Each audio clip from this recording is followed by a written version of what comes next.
2024 के चुनावी रण से पहले 2023 में आखिर नरेंद्र मोदी और उससे कितना आगे निकल चुके हैं, आज हम आपको बताएंगे। अगले 12 महीने की सियासत पिछले 12 घंटों में तय हुई है। 2023 और 2024 ये दोनों साल देश की हर पार्टी के नेता क्या कहेंगे, किस बात पर रिएक्ट करेंगे, सबसे ज्यादा हेडलाइंस में कौन रहेगा और सबसे ज्यादा टेलीविजन डिबेट्स किस मुद्दे पर होंगे, ट्विटर पर 12 महीने सबसे ज्यादा ट्रेंड क्या करेगा, यह सब 12 घंटे की सियासी हलचल में तय हुआ है। आप सोचेंगे 12 घंटे में ऐसा क्या हो गया होगा जिसकी खबर बहुत जोर शोर से नहीं सुनाई दे रही है। तो 12 घंटे में अयोध्या और काशी दोनों का सियासी पारा चढ़ा है। दोनों ही जगह एक साथ कैमरे को प्रवेश मिला है। गंगा बेल्ट यानी वो राज्य जहां हिंदी बोली जाती है, जहां से लोकसभा के करीब 200 सीटें आती हैं, वहां हिंदू वोट के दो सबसे बड़े हॉटस्पॉट बन चुके हैं। इस मकर संक्रांति से लेकर अगली मकर संक्रांति तक सियासी कैलेंडर आज तय हो गया। आगे आगे क्या होगा, किस नेता का रोल क्या रहेगा और कौन हिंदू वोट और हिंदी बेल्ट का दिल जीतेगा, सब समझते हैं इस रिपोर्ट से।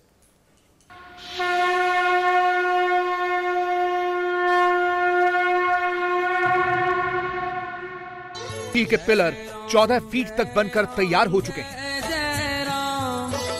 मंदिर निर्माण का पहला चरण अगस्त 2023 में पूरा हो जाएगा। जनवरी 2024 में पूजा पाठ शुरू हो जाएगी। तारीख आ गई है, खुद योगी ने ऐलान किया है, दर्शन के लिए तैयार हो जाइए। अयोध्या में भगवान राम के भव्य मंदिर के निर्माण का कार्य भी आज अंतिम चरणों में चल रहा है। 2023 के दिसंबर मास में अयोध्या में भगवान राम का भव्य मंदिर का निर्माण कार्य संपन्न हो चुका होगा। भाइयों बहनों, यह भारत का राष्ट्र मंदिर है। प्रधानमंत्री अयोध्या जाएंगे, प्रभु राम का आशीर्वाद लेंगे, तो क्या श्री राम 24 में मोदी का काम बनाएंगे? राम मंदिर के बन जाने से 24 के चुनाव में क्या होगा? क्या बीजेपी खुलकर हिंदुत्व की बात करेगी या 24 में मोदी को इसकी जरूरत ही नहीं पड़ेगी? क्या हिंदुओं की बात किए बगैर ही मोदी को हिंदुओं का वोट मिलेगा? क्या राहुल हिंदू हिंदू ही करते रह जाएंगे, भगवाधारी बनकर भी हिंदुओं का वोट नहीं बटोर पाएंगे? क्या वो तपस्वी यशस्वी के फेर में ही फंस जाएंगे? एक ही शब्द का ढोल पीटते रहेंगे और क्या उसी में उलझ कर रह जाएंगे? पुरातन और सनातन 24 के लिए यह है मोदी का मैजिक मंत्र। 2014 के बाद से भारत अपनी इस पुरातन ताकत को आधुनिक भारत के बड़ी शक्ति बनाने में जुटा है।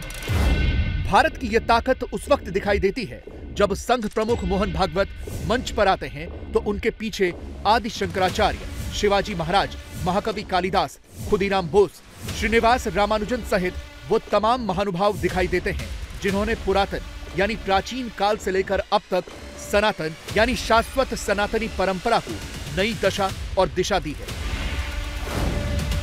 और उसमें एक बड़ा फैक्टर हिंदू है, हिंदुत्व है, राष्ट्र है, राष्ट्रहित है। राम है तो हनुमान भी हैं, भगवा ध्वज है तो शिवाजी महाराज भी हैं। हमारे सामने आदर्श है भगवा ध्वज। पुराण काल में राम भक्त श्री हनुमान हमारे आदर्श है और इतिहास काल के छत्रपति शिवाजी महाराज हमारे आदर्श है।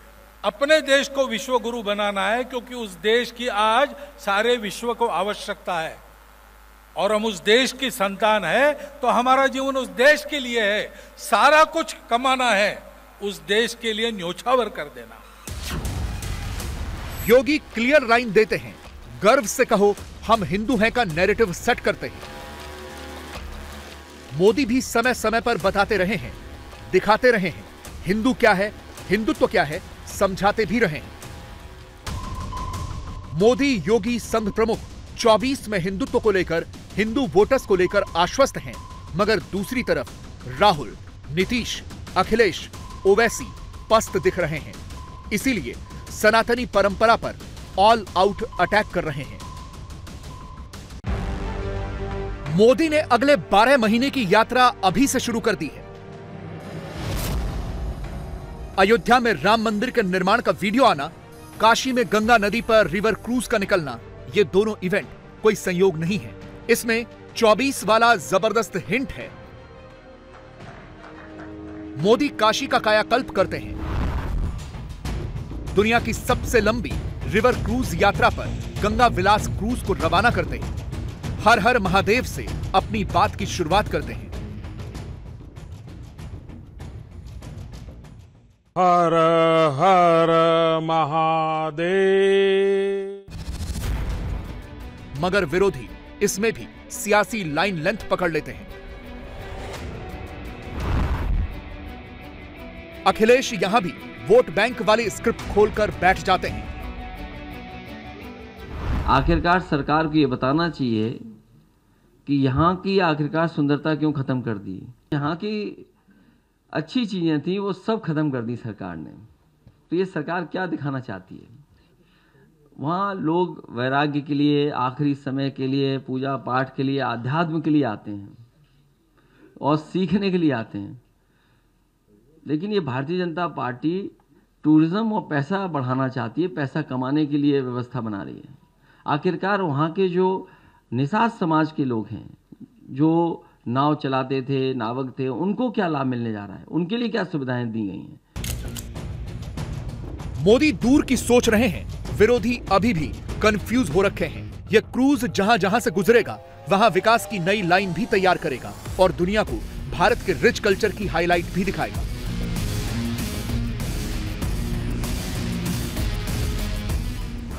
आज गंगा विलास क्रूज की शुरुआत होना भी एक साधारण घटना नहीं है।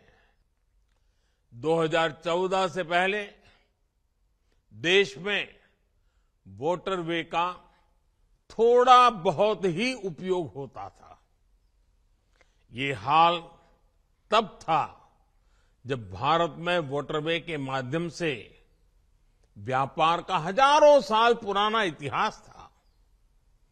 2014 के बाद से भारत अपनी इस पुरातन ताकत को आधुनिक भारत के ट्रांसपोर्ट सिस्टम की बड़ी शक्ति बनाने में जुटा है।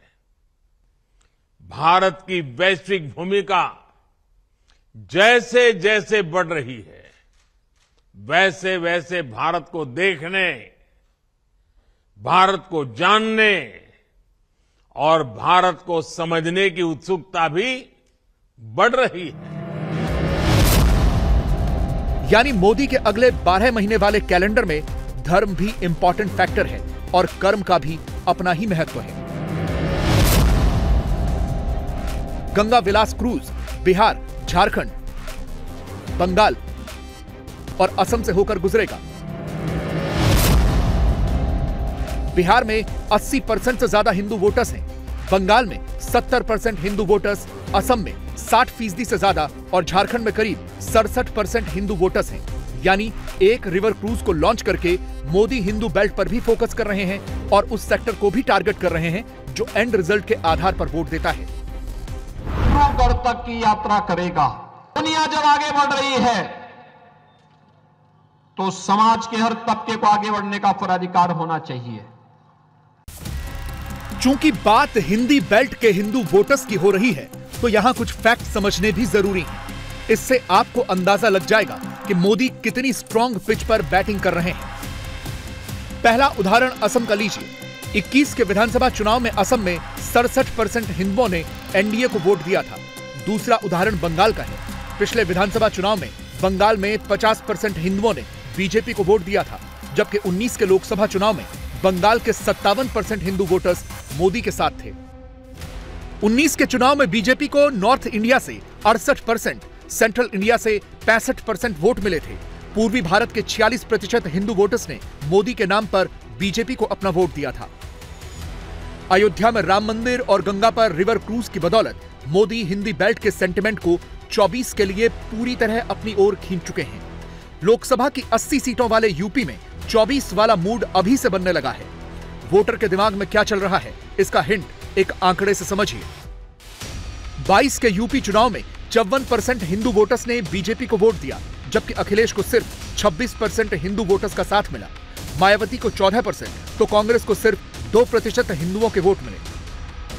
मोदी इसी सेंटिमेंट को 24 में परमानेंट करना चाहेंगे, स्ट्राइक रेट मेंटेन रखना चाहेंगे। मोदी की तैयारी भी उसी लेवल की है और मोदी की इस जीत की खींच बिहार में भी देखी जा सकती है। रामचरितमानस पर दिए विवादित कमेंट के बाद बिहार के शिक्षा मंत्री एक्सपोज हो चुके हैं और अब हालत ऐसी हो गई है कि आरजेडी के 2 नेता प्रेस कॉन्फ्रेंस करने आते हैं तो कोई एक बात कहता है तो कोई दूसरी कहानी सुनाने लगता है। चाहते हैं पूरा भी है, हम कहते हैं हीरा मोती भी है। नफरत फैलाने की बात उन्होंने नहीं कही थी। हम लोग एक ही बात हम कह रहे हैं कि हम कूड़ा को साफ करेंगे, कचरा को साफ करेंगे, हम उसके लिए हीरा मोती को रखेंगे। हीरा मोती रहेगा। देश में निंदा नहीं हो रही है, देश में निंदा नहीं हो रही है, गंदी लोग निंदा कर रहा है। अगर हम इस तरह की बात करेंगे कि रामायण सिर्फ घृणा फैलाता है तो मैं व्यक्तिगत रूप से उस राय के साथ सहमत नहीं हूं और हमको नहीं लगता है कि पार्टी के अंदर इस मामले में विचार हुआ है कि पार्टी जो है इसका समर्थन करेगी। लेकिन ऐसा मेजर डिसीजन होता है। हम भी पार्टी के राष्ट्रीय उपाध्यक्ष हैं। आपको मीटिंग में तय होना चाहिए, तेजस्वी भी रहे उस मीटिंग में कि हाँ भाई इस मामले में क्या तय ये होना चाहिए। रामचरितमानस विवादित किताब, विवादित आप एक वीडियो दिखाओ ना जो मैं बोला, हमको दिखा दो ना। इस प्रेस कॉन्फ्रेंस से पहले जब बिहार के सीएम और डिप्टी सीएम से सवाल पूछा जाता है तो वो ये कहकर निकल जाते हैं कि हमें कुछ पता नहीं है। बिहार का हिंदू वोटर फिलहाल सबके बयान और सबके आचरण नोट कर रहा है। शिक्षा मंत्री बोले नफरत को लेकर भी सवाल उठ रहा है। हमको पता नहीं है जी, हम देखे नहीं है। शिक्षा मंत्री ने बोला है कि ये नफरत होने वाला ग्रंथ है। हमको पता नहीं है, हम पूछ लेंगे उनसे। ठीक है। दरभंगा एम्स को लेकर एक आदमी मार मार करो, एक आदमी पकड़ पकड़ करो, ये हिंदू के वोट पर चोट है। मानस पर या भारत के सभ्यता संस्कृति, हिंदू सनातन संस्कृति पर कोई भी आक्रमण होगा, भारतीय जनता पार्टी उसका प्रतिकार करेगी। राम और रामायण की जो आलोचना करेगा वो कहीं से भी सरवाइव नहीं कर पाएगा और जिन लोगों ने भी पहले भी राम और रामायण के विरोध में जाने का काम किया वो सरवाइव नहीं कर पाए। हिंदुस्तान की सियासत में एक थ्योरी सबके दिमाग में क्लियर है और वो है कि जो हिंदी बेल्ट पर राज करेगा वही दिल्ली में आकर बैठेगा। इसीलिए आपने नोट किया होगा कि राहुल से लेकर अखिलेश तक हर कोई नॉनस्टॉप मंदिर के राउंड लगा रहा है। कांग्रेस के नेता ए.के. एंटनी तो ये तक कह चुके हैं कि कांग्रेस को 24 में जीतना है तो हिंदुओं को रिझाना ही होगा। इसी कड़ी में सोशल मीडिया पर हर रोज राहुल की भारत जोड़ो यात्रा में तपस्वी वाला पोस्ट वायरल हो जाता है और जैसे ही भाईजान के मोबाइल पर राहुल के वीडियो पहुंचते हैं वो बिफर पड़ते हैं। अब ये कांग्रेस के 50 साल के हो गए, अब बोले मेरे को सर्दी से डर नहीं लगता। 50 साल में कोई बोलता मैं सर्दी को मार दिया। हाँ, बेचारा जो गरीब रोड पे सोता है वो क्या बोलेगा, क्या है इन्हें, है वो क्या गया इसको, मैंने सर्दी को मार दिया।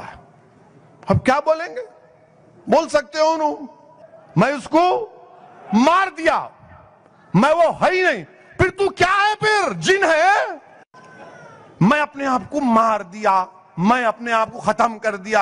अरे बाबा फिर तू खत्म हो गया तो फिर क्या है यहां पर। 24 वाली लड़ाई सिर्फ हिंदू वोट बैंक की नहीं है, इसमें मुस्लिम वाला सॉलिड एंगल भी है। तभी तो मोहन भागवत कुछ बोलते हैं तो भाईजान तुरंत उसमें मुसलमान वाला टेक्स्ट फिट करके विक्टिम कार्ड खेलने लगते हैं। बीजेपी आरएसएस तो अभी से अपनी इलेक्शन की तैयारी शुरू कर चुकी है, बल्कि 2024 के पार्लियामेंट इलेक्शन की तैयारी आरएसएस के सर संचालक ने शुरू कर दिया और 2024 में दोबारा बीजेपी को इख्तिदार पर लाने के लिए आरएसएस के सर संचालक ने अपनी आरएसएस की एक मैगजीन ऑर्गेनाइजर में एक इंटरव्यू में बहुत सी बातें कही दी। निशाना मुसलमान थे। मोहन भागवत और आरएसएस वालों, तुम मौलाना आजाद से बड़े नहीं हो, हमारे मुंह को मत लगो।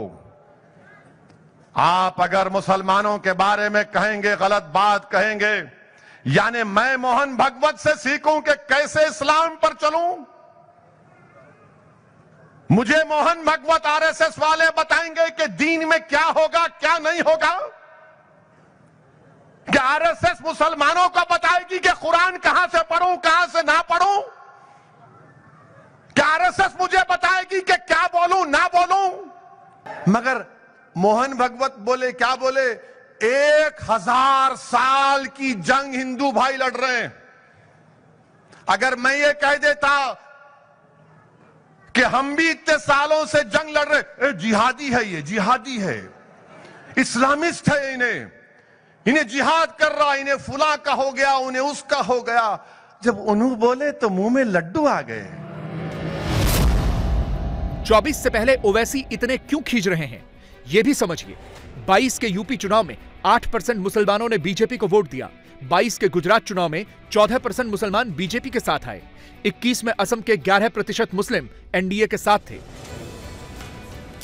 यानी 24 से पहले मुस्लिम वोटर्स में भी बीजेपी के लिए ट्रेंड बदल रहा है और ओवैसी घबरा रहे हैं।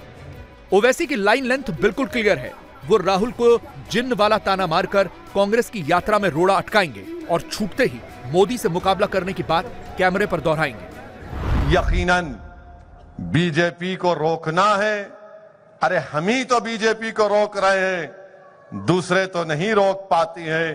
आज आरएसएस बीजेपी परेशान है, सेकुलर पार्टियां परेशान हैं कि आखिर क्या बात है कि मजलिस इत्तेहादुल मुस्लिमीन ताकतवर से ताकतवर होती जा रही है। कब तक भाईजान का जिक्र करेंगे? कभी अपना भी तो जिक्र करो, कभी अपना भी तो रिकॉर्ड पेश करो। कब तक आप हमारा जिक्र करके हमारे हिंदू भाइयों को डर दिलाते रहेंगे? 2024 में बीजेपी को हम हरा सकते, इस देश हरा सकता है इंशाअल्लाह ताला। तो 2024 जो लोग अभी बोल रहे नहीं नहीं अभी भी मौका है, मगर शर्त क्या है? शर्त यह है कि मोदी के सामने कोई खड़ा नहीं होना। इन्हों खड़े हो गए, उन्हों खड़े हो गए, मैं हूं फुला नहीं। मोदी से मुकाबला, अब जैसा मोदी से मुकाबला करना है तो मोदी बनाम हैदराबाद मुकाबला होना, मोदी बनाम सिकंदराबाद मुकाबला होना, मोदी बनाम आदिलाबाद मुकाबला होना, मोदी बनाम महबूब नगर मुकाबला होना, मोदी बनाम करीम नगर मुकाबला होना, मोदी बनाम तेलंगाना मुकाबला होना। यह मुकाबला जब होगा तब बीजेपी जरा परेशान हो जाती। अरे ये क्या है रे भाई? उन्होंने आएंगे जरूर यहां पे और निशाना लैला को बनाएंगे। विरोधियों के ताने के बीच, अलग अलग फसाने के बीच मोदी 24 वाली परीक्षा के लिए रेडी है और इसमें सबसे तगड़ी तैयारी भी मोदी की ही है। ये सोशल स्टेटस बन गया है। आप 90 लाओ तो पूछेंगे 95 क्यों नहीं लाए? 95 लाएंगे तो बोले देखो उसका तो 95 आया, तूने क्या कमाल कर दी। अगर आप 97 लाए, अब क्या है, अब तो 80% बच्चे 97 लाते, तू कौन सा बड़ा 30 मार्क की करता है? ये अंक वगैरह तो जिंदगी नहीं होती है जी। क्या एक एग्जाम जिंदगी होती है क्या? पूर्व राष्ट्रपति अब्दुल कलाम जी देख लीजिए, उनका तो फाइटर प्लेन के पायलट बनने का इरादा था, फेल हो गए। क्या जिंदगी पूरी हो गई क्या? वहां फेल हो गए तो देश को एक बहुत बड़ा वैज्ञानिक मिल गए थे, देश को एक उत्तम राष्ट्रपति मिल गए। कहने का मतलब ये है, हमें गर्व करना चाहिए कि हम इतनी स्पर्धा के बीच में अपने आप को प्रूव कर रहे हैं और हमारे पास अनेक चॉइस है। जोशीमठ बचेगा या नहीं, यह सवाल हर किसी के मन में है। साइंटिस्ट और एक्सपर्ट्स दावा कर रहे हैं कि जोशीमठ के किसी एक हिस्से पर नहीं बल्कि पूरे जोशीमठ पर खतरा मंडरा रहा है। पूरा का पूरा जोशीमठ हर रोज धंस रहा है। दीवारों और जमीन की दरारें हर दिन चौड़ी हो रही हैं। जोशीमठ के लोग परेशान हैं, वक्त कठिन है, मुसीबत बड़ी है। इसीलिए जोशीमठ को बचाने के लिए आज और ताकत लगा दी गई। जोशीमठ को बचाने के लिए युद्ध स्तर पर लड़ाई लड़ी जा रही है। अलग अलग इंस्टीट्यूशंस के साइंटिस्ट की टीम जोशीमठ की सिचुएशन को एग्जामिन कर रही है। सरकार लोगों तक मदद पहुंचा रही है। जिनके घर उजड़ गए हैं उन्हें कॉम्पनसेशन दिया जा रहा है। अभी तक 42 परिवारों को 1.5 लाख रुपए की आर्थिक मदद दी गई है। 169 परिवारों के करीब 590 लोगों को रिलीफ सेंटर्स में पहुंचाया गया है। लेकिन जोशीमठ पर खतरा बरकरार है। जोशीमठ को बचाने के लिए सरकार का आगे प्लान क्या है, आपको बताते हैं। जोशीमठ में खतरा कितना टला और कितना बचा, इसे 3 बातों से समझा जा सकता है। पहला, पहाड़ के अंदर क्या चल रहा है। दूसरा, पहाड़ के बाहर क्या दिख रहा है। और तीसरा, वो जो दिख बिल्कुल नहीं रहा, सिर्फ उसकी आहट सुनाई दे रही है।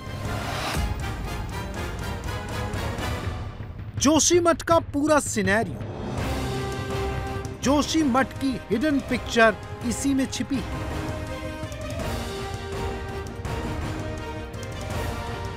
सबसे पहले आपको उन 2 होटल्स की ग्राउंड रिपोर्ट दिखाते हैं जहां इस वक्त सबसे ज्यादा हलचल है।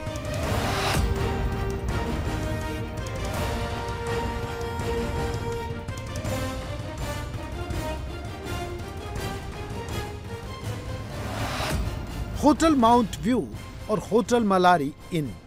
इस वक्त इन दोनों होटल्स को गिराने का ऑपरेशन चल रहा है। इन्हें क्यों गिराया जा रहा है, यह समझने के लिए आपके सामने एग्जैक्ट पिक्चर रखने के लिए इंडिया टीवी रिपोर्टर अभय पराशर पहाड़ी रास्ते से होते हुए करीब 4 किलोमीटर नीचे गए।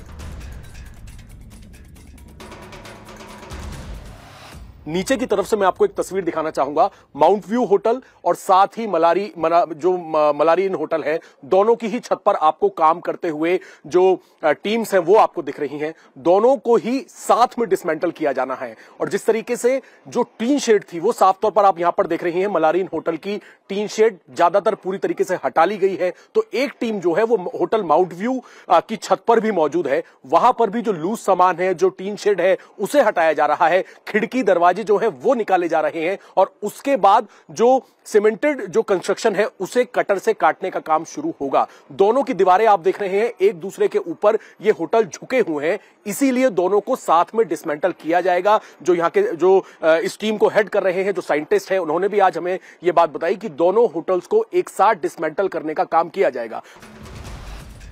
जोशीमठ के पहाड़ पर इस वक्त कितना रिस्क है कि इन दोनों होटल्स को किसी बुलडोजर से नहीं गिराया जा सकता।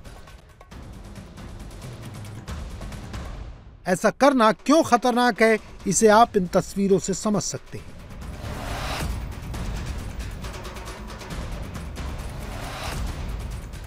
होटल मलारी इन और होटल माउंट व्यू के एक तरफ सड़क है और दूसरी तरफ घाटी। घाटी वाले साइड में नीचे सैकड़ों बिल्डिंग्स हैं। अगर इन होटल्स के नीचे की जमीन दरकी और होटल का मलबा गिरा तो नीचे मौजूद सैकड़ों बिल्डिंग्स को खतरा हो सकता है। इसलिए दोनों होटल्स को गिराने के लिए एक्सपर्ट एक एक चीज का ध्यान दे रहे हैं। ये ऊपर से क्यों कर रहे हैं, क्योंकि हम नीचे से अगर कुछ करेंगे उसको डिमोलिशन सारे पूरा बिल्डिंग नीचे आ जाएगी, उससे एक कंपन पैदा होगी जमीन में। उसको अवॉइड करने के लिए हम ऊपर से अनलोडिंग कर रहे हैं। पहले नॉन स्ट्रक्चरल एलिमेंट्स कर रहे हैं, जैसे आप देख रहे हैं खिड़की दरवाजे ग्लास पैनल्स या जो ऊपर एक शेड है उसका टीन चादरें उतार रहे हैं। उसके बाद आपके सामने आएगा कंक्रीट बिल्डिंग। तो उसमें भी 2 ये होता है, एक नॉन लोड बियरिंग एलिमेंट्स होते हैं जिसमें जैसे दीवार होते हैं वो कोई लोड नहीं लेता है, हमारा कॉलम्स बीम्स ये लोड लेते हैं। तो इसलिए जो नॉन लोड बियरिंग एलिमेंट्स हैं उसको हम लोग ब्रेकर से या कटर से काट के पीस वाइज निकालेंगे, उस मलबा को निकालेंगे और उसके बाद आपके सामने एक ढांचा आएगा जिसमें सिर्फ कॉलम्स जो पिलर्स हैं और बीम्स हैं जो कॉलम्स को जोड़ते हैं और ऊपर एक छत, ये 3 चीजें आपको दिखाई दे पड़ेगी हर मंजिले का। उसके बाद फिर हम ऊपर से छत को तोड़ेंगे, फिर बीम्स को ये करेंगे, फिर कॉलम्स को ये करेंगे। जोशीमठ में जहां ये दोनों होटल हैं उनसे करीब 5 किलोमीटर दूर पहाड़ पर नीचे की तरफ सिंघाधार इलाका है।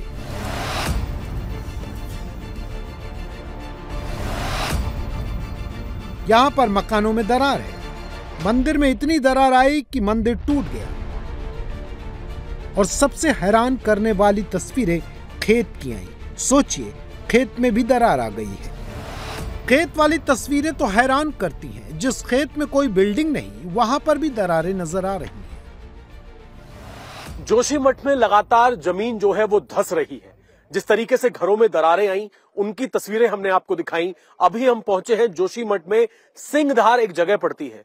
सिंहधार सबसे ज्यादा प्रभावित इलाका है। ये वही इलाका है जहां पर ये दोनों होटल माउंट व्यू और जो मलारी इन होटल है, उसके नीचे जो कॉलोनी है, उसके पास हम पहुंचे हैं। और यहां पर सबसे खतरे की बात यह है कि नीचे की तरफ ये जो मैं आपको तस्वीरें दिखा रहा हूं, मेरे सहयोगी अनिल मिश्रा, ये खेत कट रहा है, यानी कि जमीन लगातार नीचे की तरफ धंसती जा रही है। पूरे खेत के अंदर इस तरीके से दरारें आ गई हैं। अब आप सोचिए कि जब इतनी दरारें खेत के अंदर आ गई है, मिट्टी गीली है और धीरे धीरे ये नीचे की तरफ धंस रही है, तो ऊपर एक बार मैं चाहूंगा ऊपर की तरफ दिखाने की कोशिश करें। पूरी एक कॉलोनी ऊपर बसी हुई है और जैसे जैसे ये जमीन नीचे की तरफ धंस रही है, तो खतरा इस बात का है कि ऊपर के सभी मकान जो है वो भी इसकी चपेट में आ सकते हैं और नीचे गिर सकते हैं। खेत कट गया है। यहां पर जो रहते हैं उनका घर, पीछे ये जो घर आप देख रहे हैं, ये घर सिर्फ इस चट्टान की वजह से रुका हुआ है। लेकिन अब खतरा इस बात का है कि जैसे जैसे इस चट्टान के नीचे से भी ये जो मिट्टी खिसक रही है, इस वजह से ऊपर के मकान भी नीचे आ सकते हैं। दरारें मकानों में पहले से पड़ चुकी है। सिंहधार के लोगों की कमाई के 3 साधन हैं: खेतीबाड़ी, होटल का कारोबार और किराएदार। तीनों पर संकट आ गया है। खेत की तस्वीरें आपने देख ली और अब होटल्स और लोगों के घर की तस्वीरें देखिए। यहाँ पर कुछ छोटे छोटे होटल हैं, सब में दरारें आ चुकी हैं। करीब 20 साल से यहीं पर रहकर होटल चलाने वाले हेमवती नंदन व्यास और उनकी पत्नी अपने मकान की हालत देखते हैं तो रात भर नींद नहीं आती। होटल नीचे धंस रहा है। प्रशासन ने होटल खाली करा लिया है। इनकम का कोई और जरिया नहीं है। बच्चों की फीस का जुगाड़ कैसे होगा, ये समझ में नहीं आ रहा है। अब मैं कब खाऊंगा क्या जी? बताओ, मेरे से बेटा बेटी है पढ़ने वाले, फीस कहाँ से दूंगा मैं? हम लोग तो कुछ नहीं कर पाएंगे अब तो। प्रशासन ने क्या पहले कभी सुध नहीं ली? कुछ नहीं लिखा है हमारे, कुछ भी नहीं। खाली 2 किराएदार थे हमारे पास, अब हम कुछ नहीं कर सकते। बुढ़िया माँ साथ में, 2 बच्चे हैं, उनकी फीस कहाँ से देंगे? कैसे करेंगे? रातों को नींद नहीं आ रही है। मेरे बगल में देवरानी है, इसका घर सामने है। हम लोग कल रात 12-12 बजे तक बैठे हैं कि अब ढहेगा तो क्या करेंगे। मैं तो फिर भी एक आंख सोई हूँ, ये तो बिल्कुल रात भर सोई नहीं है। और रोज कह रही दीदी क्या करेंगे, हम बच्चे कैसे पालेंगे। हमारे इन लॉज ने बनाया है हमें, तो ये है कि ये पैतृक संपत्ति भी हमारे हाथ से, उनका गिफ्ट है और वो भी हमारे हाथ से जा रहा है। सबसे बड़ी बात ये उनका मतलब आशीर्वाद था।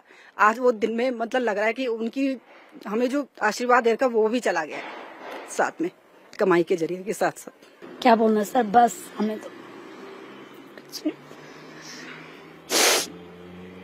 बेसिकली सर यहाँ का सबका यही है कि यहाँ सेटअप करा हुआ है तो चलो ये चलता रहे, लेकिन करे क्या? बिल्कुल आगे क्या करें? घर में सास ससुर है, 2 बच्चे हैं, बस रोजगार यही है, सब कुछ यही है। वो कह रहे उठो यहाँ से, जाए कहाँ? क्या काम क्या है आपका? क्या काम है? हमारा बस यही अपना ही बिजनेस है। यहाँ किराएदार लोग रहते थे, सबको खाली करा दिया। रातों रात बोला चलो निकलो यहाँ से, निकलो। यही से हमारा घर चलता है। आपके घर में भी दरार आ गई है बेसमेंट में? जी दरारें आ रखी है, मतलब हर दिन बढ़ रही है। जोशीमठ के हर घर में यही टेंशन है, कब किसका घर गिर जाए कुछ कहा नहीं जा सकता। यहाँ के हर घर पर खतरा मंडरा रहा है। हर रोज करीब आधा सेंटीमीटर जमीन धंस रही है। 12 दिन में 5.4 सेंटीमीटर जमीन धंस गई है। इसका मतलब साफ है कि पूरा जोशीमठ धीरे धीरे धंसता जा रहा है। सरकार कह रही है कि 75% जोशीमठ सेफ है। एक्सपर्ट कह रहे हैं पूरा जोशीमठ खतरे में है। किसी के मकानों को तोड़ा नहीं जा रहा है, आवश्यकता पड़ने पर उनको खाली करवाया जा रहा है। वहाँ पर सर्वे करने वाली टीम काम कर रही है। बाकी जनजीवन वहाँ का सामान्य है, 60% से ज़्यादा चीज़ें सामान्य रूप से चल रही हैं और हम जो पुनर्वास की कार्रवाई है उसको पूरी प्लानिंग के साथ कर रहे हैं। 90 के आसपास परिवार होंगे जिनको शिफ्ट किया जा चुका है अभी तक, और जहाँ जहाँ भी लग रहा है कि उनको शिफ्ट करने की आवश्यकता, उनको शिफ्ट किया जा रहा है। और फौरी तौर पर अंतरिम राहत के रूप में 1.5 लाख रुपए की धनराशि देना वहाँ पर प्रारंभ कर दिया है, कल से ही प्रारंभ हो गई है। जोशीमठ में शंका, आशंका, खतरे और खौफ के बीच कुछ राहत की तस्वीरें भी सामने आ रही हैं। जोशीमठ के मारवाड़ी गांव में जिस झरने के रहस्य को लोग समझ नहीं पा रहे थे, जिस झरने को जोशीमठ की तबाही की बड़ी वजह माना जा रहा था, अब वहां पानी की स्पीड कम हो गई है। पहले जिस तेजी के साथ पानी का रिसाव हो रहा था, अब वो बहुत कम हो गया है। जेपी नगर के सामने मारवाड़ी गांव के पास जो झरना निकला था, उसमें पानी निकलना लगभग खत्म हो गया है और ये जोशीमठ के लिए अब तक की सबसे अच्छी खबर है। ये झरना हमने आपको दिखाया था और यहाँ के फ्लो की तस्वीरें भी आपने देखी होंगी। अब पानी कम इतना है कि वो छिटक कर दूर तक आ रहा है और यहाँ पानी बहुत ही कम मात्रा में निकल रहा है। इसी पानी को जोशीमठ की समस्या के लिए जिम्मेदार माना गया था और जब ये पानी कम होने लगा है तो आप समझ सकते हैं कि जोशीमठ वालों के लिए इससे अच्छी राहत की खबर नहीं हो सकती थी। शुरुआत में इस झरने में 450 से 500 लीटर प्रति घंटे की रफ्तार से पानी निकल रहा था और हमने लगातार आपको यहां से निकलता हुआ पानी दिखाया है और आज ये लगभग खत्म होने की कगार पर है। जोशीमठ में पहाड़ के नीचे क्या चल रहा है, इसकी स्टडी की जा रही है। जियोफिजिकल साइंटिस्ट और एक्सपर्ट्स इस काम में जुटे हैं। माना यह जा रहा है कि खतरा भी टला नहीं है। जोशीमठ में जिस तरह अनप्लान्ड कंस्ट्रक्शन हुआ, बड़े बड़े प्रोजेक्ट्स के काम हुए, उससे जोशीमठ की सिचुएशन को स्टेबल करने के लिए हर कोशिश की जा रही है। पहले तेजी से 2 तारीख के बाद क्रैक्स डेवलप हुए थे, 2 के बाद और उसके कुछ दिनों में, तो उसमें एक ठहराव आया है। जो पहले लगातार क्रैक्स बढ़ते जा रहे थे वो उस तरह से नहीं बढ़ रहे हैं और जो पानी का रिसाव भी था जेपी टाउनशिप के नीचे, वो भी काफी अब कम हो गया है। जहां 2 तारीख और 3 तारीख को 550 एलपीएम था, आज के दिन में वो 177 एलपीएम है।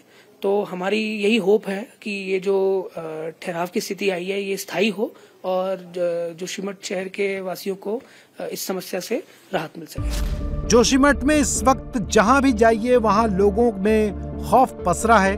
मनोहर गांव की तस्वीरें इसका सबसे लेटेस्ट एग्जाम्पल हैं। यहाँ पूरा का पूरा गांव डेंजर जोन में आ गया है। घर के बाहर क्रॉस के निशान लगा दिए गए हैं। घर के अंदर दीवार की दरारें काफी चौड़ी हो गई हैं।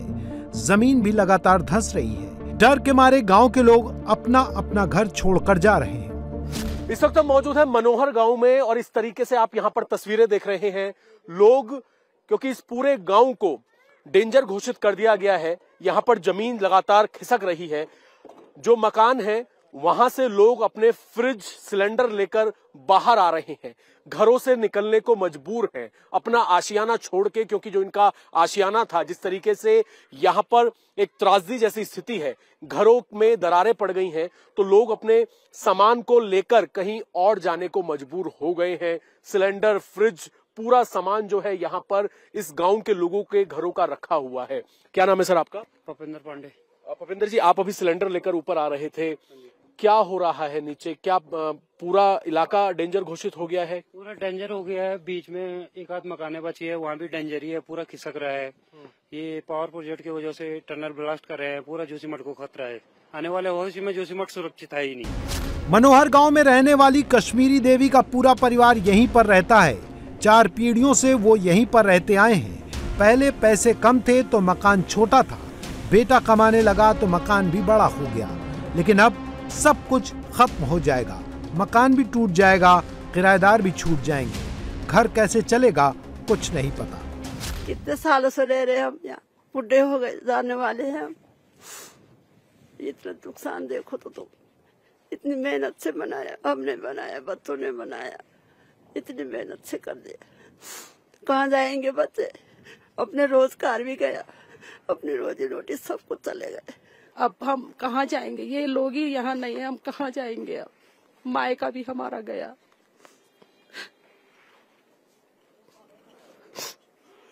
आज तक तो हमको ऐसा था अपना मायका, अपने भाई है, भाभी है, मम्मी है। मेरे पापा ने, मेरी मम्मी ने कितने अरमानों से ये घर बनाया था, फिर मेरे भाई ने ऊपर बनाया है। उत्तराखंड की सरकार लोगों की मदद के लिए हर संभव कोशिश कर रही है। प्रभावित परिवारों के 6 महीने के बिजली बिल और पानी के बिल माफ किए जाएंगे। रिलीफ कैंप के तौर पर होटल में रहने वालों के लिए किराया दिया जा रहा है।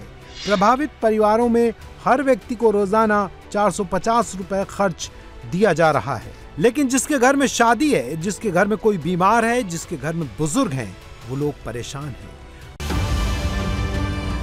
जोशीमठ में इस वक्त सरकार का फोकस 2 तरफ है। जिनके घर उजड़ गए हैं उन्हें रिलीफ पहुंचाना और सिचुएशन को स्टेबल करना।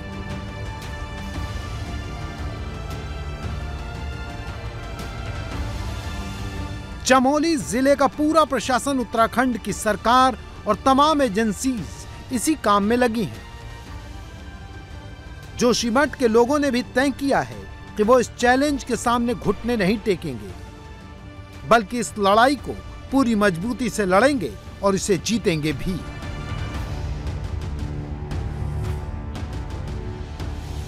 राजधानी दिल्ली में जारी अधिकारियों की लड़ाई के बीच आज सीएम केजरीवाल एलजी से मिले। इसके बाद उन्होंने कई बड़े आरोप लगाए। अरविंद केजरीवाल ने कहा कि एलजी दिल्ली की सरकार को काम करने से रोक रहे हैं। इतना ही नहीं, केजरीवाल ने आरोप लगाया कि एलजी ने मीटिंग में खुद को सुप्रीम और एडमिनिस्ट्रेटर बताया है। केजरीवाल ने मीटिंग में एलजी को सुप्रीम कोर्ट का आदेश दिखाया और कहा कि वो दिल्ली सरकार के काम में दखल नहीं दे सकते। केजरीवाल ने आरोप लगाया कि जो पावर एलजी के पास नहीं है उसका इस्तेमाल करके वो दिल्ली के काम को रोक रहे हैं। उन्होंने 2 बार कहा, एक बार बोला कि मैं एडमिनिस्ट्रेटर हूं, मेरे पास सुप्रीम पावर्स है, ये शब्द है उनके, मेरे पास सुप्रीम पावर्स है, मैं जो भी चाहूं, जिसको चाहूं, जिस सब्जेक्ट पे चाहूं आदेश दे सकता हूं।